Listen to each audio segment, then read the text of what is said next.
Assalamualaikum warahmatullahi wabarakatuh. Salam semangat, selamat berjumpa kembali anak-anak secara daring. Dimanapun kalian berada, semoga selalu dalam keadaan sehat walafiat. Stay safe di rumah, jaga jarak jika di luar, jangan lupa cuci tangan dan pakai masker. Sebelum pelajaran kita mulai, kita berdoa terlebih dahulu ya. Bismillahirrahmanirrahim. Raditu billahi robba wa bil islami dina wa bi muhammadin nabiyya wa rasula rabbi zidni ilma warzuqni fahma amin ya rabbal alamin. Alhamdulillah, semoga pelajaran pada hari ini kita diberikan kemudahan, kelancaran, serta kesuksesan. Baik anak-anak, jadi pada hari ini kita akan membahas tentang binatang halal dan binatang haram. Halal adalah segala sesuatu yang dibolehkan oleh Allah Subhanahu wa taala untuk dimakan dan mengandung manfaat bagi tubuh kita. Sedangkan haram adalah segala sesuatu yang tidak diperbolehkan oleh Allah Subhanahu wa taala untuk dimakan dan mengandung kemudaratan. Untuk yang pertama yang akan kita bahas yaitu mengenai binatang halal. Salah satu karunia yang diberikan oleh Allah kepada manusia adalah dirinya diciptakan bisa memakan dari berbagai jenis makanan, baik yang berasal dari dedaunan, tumbuhan, atau bisa juga dari daging binatang yang telah diolah secara halal dan thayyib. Allah menciptakan berbagai jenis binatang juga dikaruniakan kepada manusia, tetapi tidak halal untuk dimakan dagingnya. Dalam hukum agama Islam juga telah memberikan kategori binatang apa saja yang halal dan haram untuk dimakan. Binatang adalah salah satu sumber makanan pokok manusia selain tumbuhan. Islam dalam hal ini memberikan informasi mengenai suatu jenis binatang yang halal dan haram untuk dikonsumsi. Halal dan haramnya hewan banyak sekali faktor yang Allah sampaikan. Tidak hanya aspek kesehatan manusia, namun juga ada yang haram dibunuh karena dapat mengancam habitat atau keseimbangan di alam. Untuk itu, manusia hanya boleh mengkonsumsi dan menyembelih binatang yang memang sudah Allah tetapkan kehalalannya. Arti binatang halal. Allah Subhanahu wa taala telah menciptakan bermacam-macam binatang di muka bumi. Binatang itu hidup di berbagai tempat, ada yang hidup di darat maupun di air. Bahkan ada binatang yang dapat hidup di air dan di darat.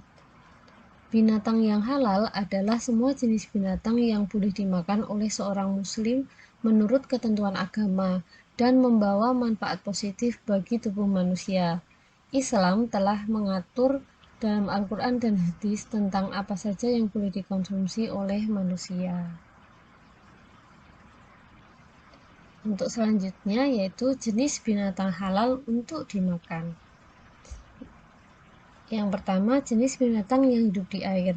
Semua jenis binatang yang hidup di air, baik air tawar maupun air laut, hukumnya halal dimakan, walaupun matinya karena disembelih, dipancing, mati sendiri, maupun sebab-sebab lain. Kecuali binatang itu mengandung racun dan membahayakan kehidupan manusia. Untuk selanjutnya yaitu jenis binatang yang hidup di darat. Semua jenis binatang yang baik dan boleh menurut syarak atau ketentuan agama Islam, maka boleh dimakan dagingnya seperti unta, lembu, sapi, kambing, domba, kerbau, kuda, kelinci, dan lain-lain. Hal itu telah dijelaskan oleh Allah dalam surat Al-Maidah ayat 1 yang berbunyi Bismillahirrahmanirrahim Uhillat lakum bahimatul an'am, yang artinya hewan ternak dihalalkan bagimu. Binatang ternak merupakan binatang peliharaan yang dapat diternak atau dipelihara di sekitar rumah atau di daerah tempat tinggal. Allah bukan hanya menghalalkan dagingnya, tapi susunya, menggunakan kulitnya, dan boleh juga apabila akan digunakan sebagai kendaraan atau alat yang bermanfaat bagi manusia. Khusus binatang yang hidupnya di darat, semuanya adalah halal, selama tidak ada dalil yang mengharamkannya, dan juga melalui penyembelihan yang sah pula. Dan adapun untuk hewan buruan yang ditangkap oleh hewan yang sudah terlatih, asalkan melepas hewannya juga dengan menyebut asma Allah Subhanahu wa Ta'ala. Yang selanjutnya yaitu hikmah mengkonsumsi binatang halal. Ada untuk mempertebal keimanan dan ketakwaan kita, meningkatkan rasa syukur kepada Allah, dan dapat memelihara jasmani dan rohani kita dengan baik. Ya, untuk selanjutnya kita akan membahas tentang binatang haram. Masalah halal dan haram dalam Islam bukan hal yang sepele. Sesuatu yang diharamkan oleh Allah berarti memiliki arti bahwa hal tersebut memiliki kemudaratan yang sangat besar bagi manusia itu sendiri. Sedangkan sesuatu yang halal berarti baik dan tidak memiliki mudarat bagi manusia. Perhitungan halal dan haram dalam Islam selalu kembali efeknya kepada manusia itu sendiri, bukan untuk siapapun selain untuk kehidupan yang seimbang di muka bumi. Arti binatang haram. Binatang haram adalah semua jenis binatang yang tidak boleh dimakan oleh umat Islam atau jenis binatang halal tetapi proses penyembelihan tidak dengan menyebut asma Allah Subhanahu wa Ta'ala. Yang selanjutnya yaitu jenis-jenis binatang haram. Binatang yang diharamkan dalam Islam diantaranya dibahas dalam Al-Quran, hadis, dan juga ijtihad oleh para ulama. Aturan Islam dalam Al-Quran memuat apa saja ciri-ciri yang membuat hewan tidak boleh dimakan dan diharamkan. Tentunya tanpa petunjuk dari Allah secara langsung maka manusia akan kesulitan untuk memahaminya. Adapun di antara binatang yang diharamkan untuk dimakan adalah sebagai berikut. Yang pertama, haram dimakan karena binatangnya sendiri atau zatnya, seperti babi, anjing. Babi dan anjing, segala sesuatu yang berkaitan dengannya, baik kulit, daging, minyak, lemak, dan lainnya diharamkan untuk dimakan dan dimanfaatkan untuk keperluan apapun. Untuk selanjutnya yaitu semua binatang yang bertaring dan dengan taringnya ia memangsa dan menyerang musuhnya seperti harimau, kucing, macan tutul, serigala, anjing hutan, monyet, dan beruang.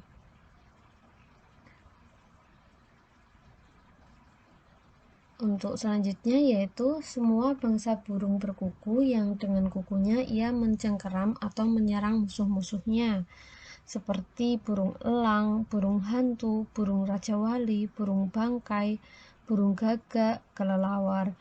Burung yang dimaksud di sini adalah yang buas, sehingga tidak termasuk sebangsa ayam, burung merpati, dan sejenisnya. Selanjutnya yaitu binatang-binatang yang diperintahkan untuk dibunuh. Contohnya seperti ular, tikus, kalajengking, anjing gila, kadal, burung gagak, dan burung elang. Jika benar-benar membahayakan, ini diperintahkan untuk dibunuh. Selanjutnya yaitu binatang yang dilarang untuk dibunuh seperti lebah, burung suradi, katak, semut, dan burung hudhud. Untuk selanjutnya yaitu binatang yang menjijikkan. Semua yang menjijikkan termasuk binatang seperti cacing, kutu busuk, dan sejenisnya kayak ulat, rayap, kaki seribu, belatung.